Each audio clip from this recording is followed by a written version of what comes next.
नमस्कार दोस्तों, कैसे हैं आप सभी। आज हम करने वाले हैं इस एक ही वीडियो में कंप्लीट इंग्लिश का काम।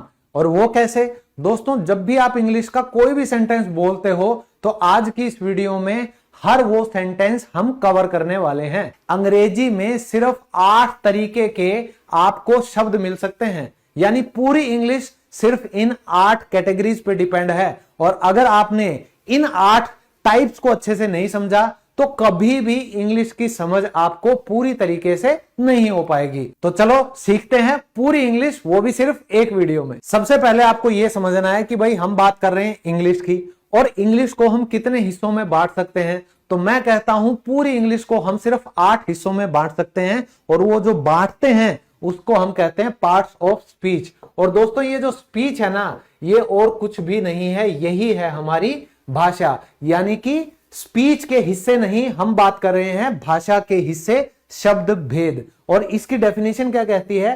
The part of speech indicate, यानी कि ये दर्शाते हैं ये हिस्से, हाउ यानी कि कैसे, वर्ड फंक्शंस एक जो शब्द है वो काम करता है, इन मीनिंग एज वेल यानी वो किस तरीके से अपना मतलब देता है एक वाक्य में, grammatically with in the sentence यानी कि वाक्य के अंदर ग्रामेटिकली व्याकरण के रूप से सही तरीके से। तो आप एग्जांपल देखेंगे तो ये एक सेंटेंस है, दिस इज अ कैट, ये एक बिल्ली है। आई एम ए टीचर, मैं एक अध्यापक हूं।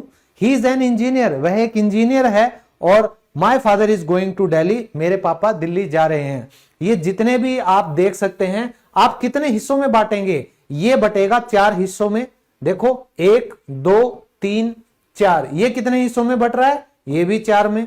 ये कितने हिस्सों में बट रहा है? ये भी 4 में। ये कितने हिस्सों में बट रहा है? ये बट रहा है 6 हिस्से में। तो दोस्तों जो नंबर ऑफ वर्ड्स हैं वो तो चाहे 20 हो किसी एक सेंटेंस में, लेकिन वो 20 के जो 20 शब्द हैं वो कितने हिस्सों में आएंगे, कितनी कैटेगरीज में बटेंगे? वो बटेंगे सिर्फ 8 कैटेगरीज में। और अब हम वो हर कैटेगरी स्टेप बाय स्टेप करते हैं। तो ये हैं वो आपके 8 हिस्से जो आपकी इंग्लिश लैंग्वेज में आते हैं। और इन 8 हिस्सों के अलावा अंग्रेजी में कोई भी चीज आपको सीखने की जरूरत नहीं है। सबसे पहले नाउन यानी कि संज्ञा, फिर आता है pronoun, adjective, verb, adverb, preposition, conjunction और इंटरजेक्शन। सबसे पहले बारी आती है नाउन की।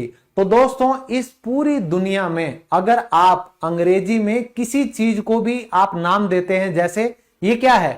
पेन। ये क्या है? ब्लेजर। ये क्या है? हेयर।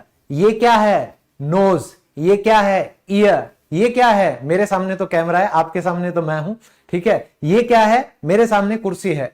तो कहने का मतलब आप किसी भी चीज को जो नाम देते हैं वही हमारा क्या है? नाउन होता है। इसकी डेफिनेशन है भाई, किसी भी आदमी को, चीज को, किसी जाति को, किसी भावना को या किसी जगह की बात करें और उसको हम एक नाम दे दें तो वो कहलाता है नाउन। ये 2 तरीके के होते हैं जो मेजरली इंग्लिश में बात आती है।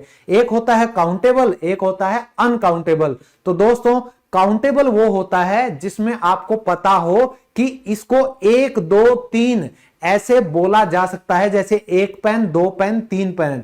लेकिन अगर मैं बात करूं पानी, क्या आप पानी को कह सकते हैं 1 पानी, 2 पानी, 3 पानी? नहीं ना।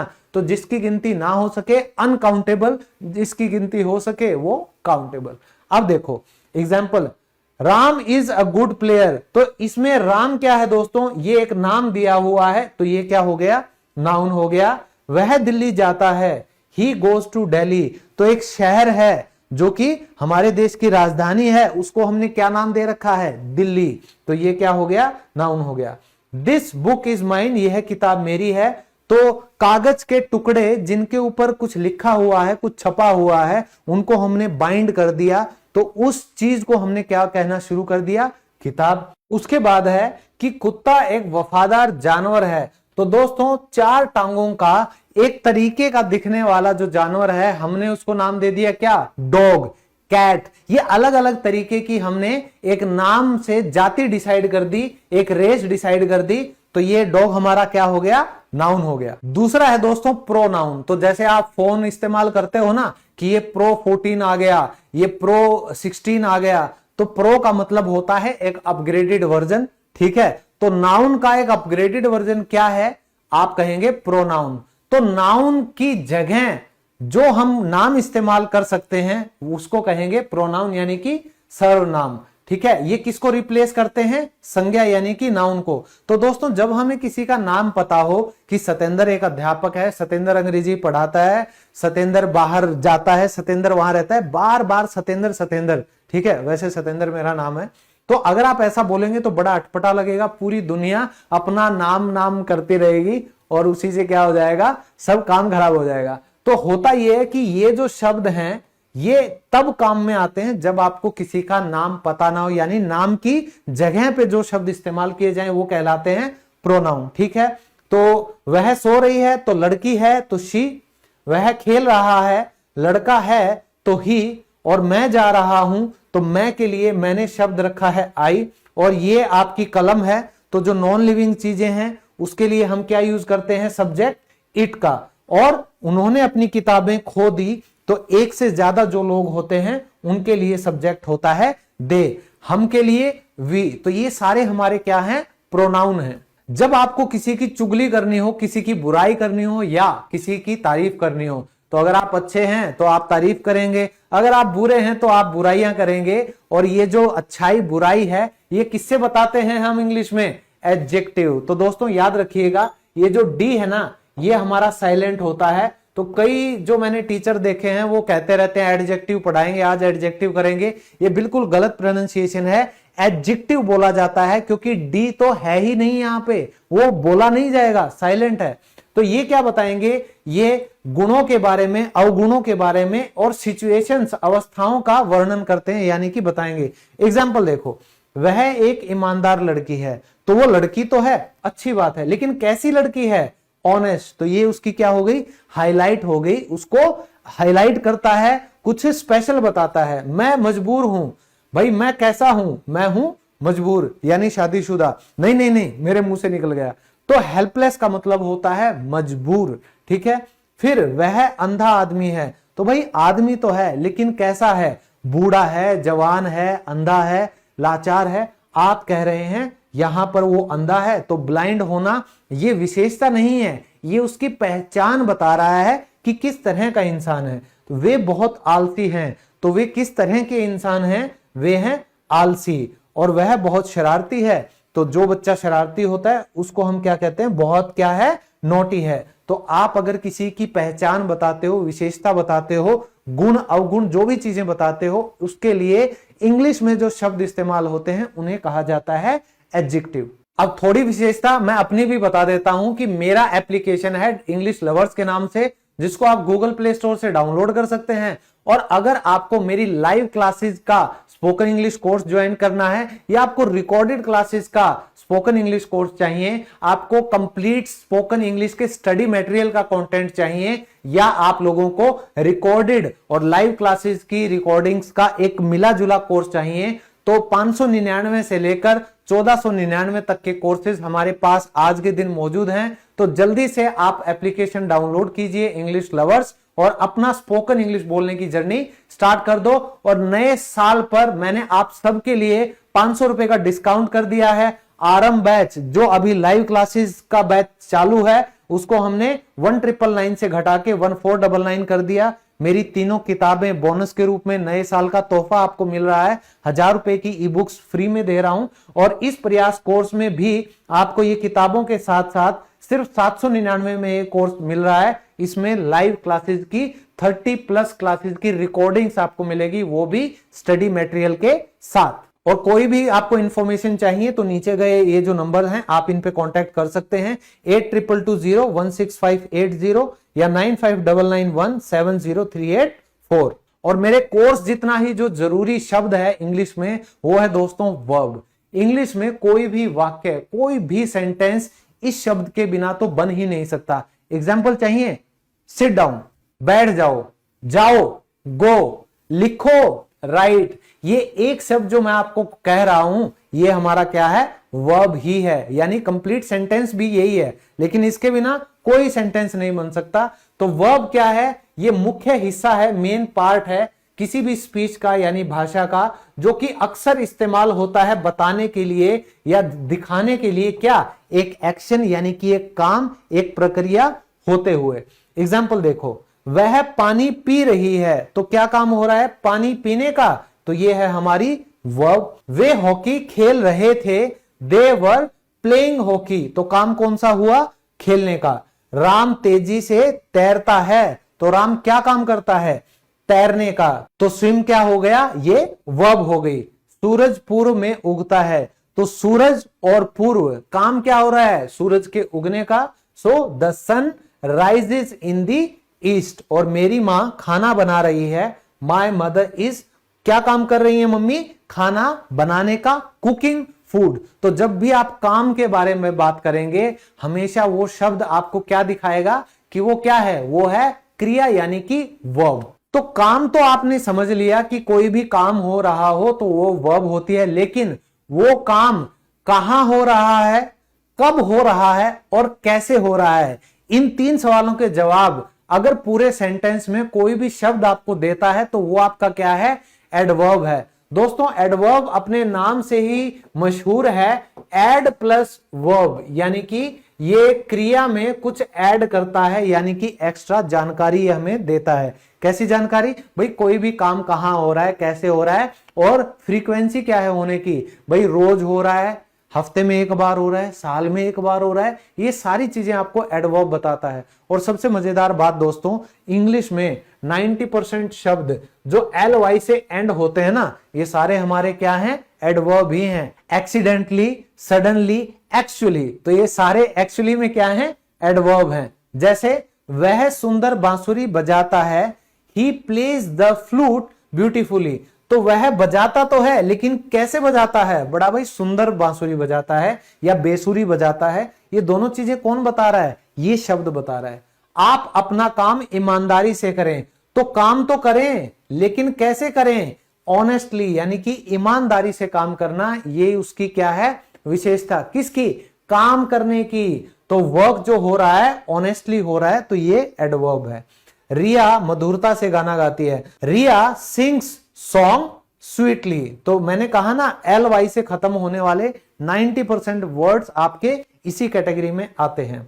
वह सावधानी से गाड़ी चलाता है, तो गाड़ी तो कई चलाते हैं, कोई ऐसे ऐसे चलाता है, कोई बड़ा रश तरीके से चलाता है, और ही ड्राइव्स केयरफुली, वो बड़ी सावधानी से चलाता है। वह साफ सुथरा लिखती है, तो लिखने का काम तो हर कोई करता है, मैंने भी लिखा है, लेकिन साफ सुथरा कौन लिखता है, शी राइट्स नीटली, तो उसकी विशेषता क्या हो गई, लिखने की, नीटली। तो जो एक क्रिया की भी विशेषता बता दे वही शब्द हमारा क्या होता है, क्रिया विशेषण। तो मैं कल तुमसे मिलूंगा, तो मैं तुमसे मिलूंगा, मिलने का काम तो है लेकिन कब का है, भाई टुमारो का है। कई कहते हैं मैं तुमसे आज मिलूंगा, तो I will meet you today, मैं तुमसे अभी मिलना चाहता हूं, I want to meet you now, तो ये नाउ क्या है, टुडे क्या है, ये सारे हमारे हैं क्रिया विशेषण यानी कि एडवर्ब। अगला पार्ट ऑफ स्पीच है प्रेपोजिशन। आपने सही सुना, ये प्रीपोजिशन नहीं है जो आज तक आप सुनते आए थे शायद, ये है प्रेपोजिशन। और जैसा कि अपने नाम में ही छुपाकर बैठा है, पोजीशन यानी कि जगह, तो कोई भी एक सेंटेंस में सब्जेक्ट का किसी भी दूसरे शब्द से रिश्ता क्या है वो कौन बताएगा, ये बताएगा। कैसे बताएगा, ध्यान से सुनो। रोहन सोफे पर बैठा है, तो ये जो ये रोहन है और ये जो सोफा है, इसके बीच क्या सेटिंग है, क्या रिश्ता है, ये कौन बता रहा है, ये शब्द बता रहा है। तो दोस्तों on, at, in, into, up, inside, ये सारे शब्द आपको क्या बताते हैं, रिश्ते बताते हैं। तो यही हमारी प्रेपोजिशन है। वैसे इंग्लिश में 150 के आसपास मोस्ट जो इंपॉर्टेंट प्रेपोजिशंस हैं वो होती हैं, लेकिन 15-20 प्रेपोजिशन भी अगर आप ढंग से समझ लेते हैं ना भाई, जो मजा आता है फिर इंग्लिश में बात करने में, उसका तो कोई तोड़ ही नहीं है। ठीक है, तो देखो जो चाबियां हैं वो दराज में है, तो चाबी और दराज, इन दोनों का रिश्ता किसने बताया, इन ने। ठीक है भाई, ऊपर हो सकती थी, नीचे हो सकती थी, है ना। फिर है मेरा जन्मदिन जून में है, तो जून और मेरा जन्मदिन क्या हो सकता है, भाई मेरा जन्मदिन जून से पहले है, जून के बाद है, जून में है, ये शब्द सिर्फ इन ने बताया, तो ये हमारा क्या हो गया, प्रेपोजिशन। गेंद कार के नीचे थी, the ball was under the car. तो गाड़ी का और बॉल का आपस में क्या रिश्ता था, ये किसने बताया, इस शब्द ने, अंडर। पुस्तक मेज पर है, ये सबसे कॉमन सेंटेंस है, प्रेपोजिशन में होता है ना बताने के लिए। The book is on the table, तो भाई टेबल यानी मेज के ऊपर किताब है, इसलिए ऑन आया है। नीचे होती तो अंडर होता, ठीक है। दराज के अंदर थी तो इन आया, सोफे के ऊपर था तो ऑन आया। कहते हैं ना कि मैं घर पर हूं, आई एम एट होम, तो ये एट क्या है, ये भी प्रेपोजिशन है। शुरू शुरू में हम छोटी इंग्लिश बोलते हैं, बिल्कुल सिंपल इंग्लिश बोलते हैं, लेकिन जैसे जैसे हमें इंग्लिश का ज्ञान होने लगता है, हमारा मन करता है यार अब थोड़े से बड़े सेंटेंस बनाएं, अब थोड़ी सी अच्छी लेवल वाली इंग्लिश बोलें, और उसमें जो हमारी मदद करता है उसी शब्द को हम कहते हैं कंजंक्शन। तो दोस्तों इसमें भी ये छुपा रुस्तम बता रहा है जंक्शन। तो रेलवे जंक्शन जो होते हैं रेलवे स्टेशन पे, जहां गाड़ियों के डिब्बे आपस में जोड़े जाते हैं, उसी तरीके से CON यानी कि कनेक्ट का शॉर्ट फॉर्म है, जंक्शन यानी कि जहां पर डिब्बों को जोड़ा जाए। तो कनेक्टिंग वर्ड्स भी इसको कहा जाता है, संयोजक भी कहा जाता है। ये क्या काम करता है दोस्तों, दो शब्दों को आपस में जोड़ेगा या दो सेंटेंसेस को आपस में जोड़ेगा, ये हमेशा जोड़ने का काम करेगा। एग्जाम्पल देखो, वह नेक है और दयालु भी, तो इसमें रेपिटेशन भी बचती है। आप क्या कहते हो, सतेंद्र एक अध्यापक है, सतेंद्र एक अच्छा आदमी है, सतेंद्र एक ईमानदार आदमी है। तो आप इन सब चीजों को आपस में जोड़ना चाहो तो आपको क्या लिखना पड़ेगा, एंड। जैसे वह नेक है और दयालु भी, she is noble and kind too. और जब स्कूल में मैं था तो हम सबका जो सबसे प्यारा कंजंक्शन का शब्द होता है दोस्तों, वो होता है बिकॉज का, क्योंकि इसी से हमें एग्जाम में सारे जवाब देने पड़ते हैं। नेक्स्ट, मैं कड़ी मेहनत करता हूं कि कहीं असफल ना हो जाऊं, तो असफल ना हो जाऊं और मैं कड़ी मेहनत करता हूं, इन दोनों को आपस में किसने जोड़ा, लेस्ट ने, जिसका मतलब होता है कहीं ऐसा ना हो, I work hard लेस्ट I should fail. तो लेस्ट का और शुड का कॉम्बिनेशन रहता है। ये हम कंजंक्शन की जो वीडियो है उसमें डिटेल में कई बार कर चुके हैं और आगे भी करते रहेंगे। तो अगर आपको कोई भी टॉपिक का अगर डिटेल वीडियो चाहिए तो आप उस टॉपिक का नाम लिखिए, प्रेपोजिशंस बाय इंग्लिश लवर्स या कंजंक्शन बाय इंग्लिश लवर्स, जो भी टॉपिक है, वर्ब बाय इंग्लिश लवर्स, सारे टॉपिक की वीडियोस आपको मिल जाएंगी। नेक्स्ट, मुझे खुशी है कि आप आए, तो इसमें दो वाक्य हैं, मुझे खुशी है, दूसरा आप आए। जोड़ा किसने, I am glad that you have come, कि आप आए। नेक्स्ट, मैंने उसको मारा क्योंकि उसने मुझे गाली दी। तो दोस्तों अगर मैं ये क्योंकि हटा दूं तो ये क्या है, दो अलग अलग वाक्य हैं। मैंने उसे मारा, उसने मुझे गाली दी, तो इन दोनों को जोड़ के आप एडवांस इंग्लिश पे पहुंच जाते हो कि आई हिट हिम, मैंने उसे मारा क्योंकि बिकॉज ही अब्यूज्ड मी, उसने मुझे गाली दी थी। वाओ, आज हमने बहुत कुछ सीखा। तो ये जो मैंने सेंटेंस से पहले वाओ लगाया दोस्तों, ये क्या था, यही तो है हमारा अगला शब्द जिसको हम कहते हैं इंटरजेक्शन। तो हिंदी अगर आप देखेंगे तो थोड़ी सी अजीब है, विस्मयादि बोधक, लेकिन इसकी डेफिनेशन क्या कहती है, एक ऐसा शब्द है या फ्रेज है जो इस्तेमाल किया जाता है अपने एहसास को बताने के लिए, रिक्वेस्ट के लिए या कोई चीज डिमांड करने के लिए। भाई कहने का मतलब यह है अचानक से आपके दिल में कोई फीलिंग आती है, जैसे oh my God, wow, hurray, awesome. तो ये जितने भी शब्द हैं ये सारे हमारे क्या हैं, इंटरजेक्शन शब्द हैं। Example, hurray we won the match. भाई बहुत खुशी की बात है, आपके फीलिंग आई अंदर और आपके मुंह से हुर्रे निकल जाता है ना।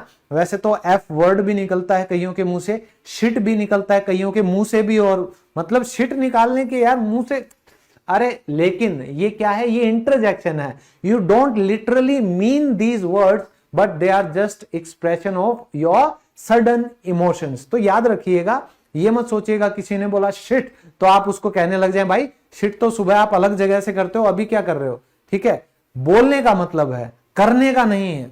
तो आपने कहा ओ माय गॉड, तो भाई आप डायरेक्ट भगवान को थोड़ी ना बोल रहे हो, ये आपका एक इमोशन है, ठीक है, कि हे भगवान, यह अनपेक्षित, मतलब अजीब सा वर्ड है कि भाई तुझसे ये उम्मीद नहीं थी, ये उम्मीद से अलग है, दैट वॉज अनएक्सपेक्टेड। और बहुत खूब, वह एक सुंदर दृश्य है। तो हो सकता है आपकी आंखें, आप कहीं सेक रहे हो, कहीं अच्छा आपको नजारा दिख रहा है, मैं पहाड़ों की बात कर रहा हूं जहां बर्फ गिर रही है, समझ रहे हो, और कुछ नहीं सोचना है।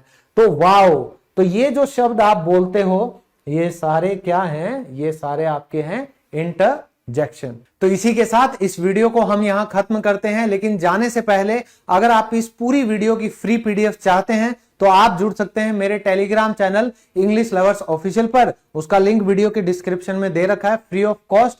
हर यूट्यूब की जो वीडियो मैं बनाता हूं उसकी पीडीएफ जस्ट वीडियो के बाद मैं टेलीग्राम ग्रुप पे डाल देता हूं। मुझसे जुड़े रहिएगा। वहां पे 1,60,000 से ज्यादा जो मेंबर्स आपको मिले, भाई बहन आप जैसे मिले, उसी को ज्वाइन कीजिएगा। वही है मेरा ऑफिशियल ग्रुप। और अगर आप मेरे स्पोकन इंग्लिश कोर्सेज ज्वाइन करना चाहते हैं तो मेरी एप्लीकेशन इंग्लिश लवर्स आप डाउनलोड करें गूगल प्ले स्टोर से। आईफोन यूजर्स डाउनलोड कीजिए English lovers by Satendra sir. और अगर आपकी कोई भी क्वेरी हो लाइव क्लासेस को लेके या रिकॉर्डेड बैचेस को लेके, स्पोकन इंग्लिश के स्टडी मटेरियल को लेके, बहुत से पीडीएफ्स हैं, तो आप उनके लिए मेरी टीम को कांटेक्ट कर सकते हैं 9599170384 पर। तो दोस्तों मिलता हूं आप सबसे अगली क्लास में। तब तक के लिए all the best and keep learning.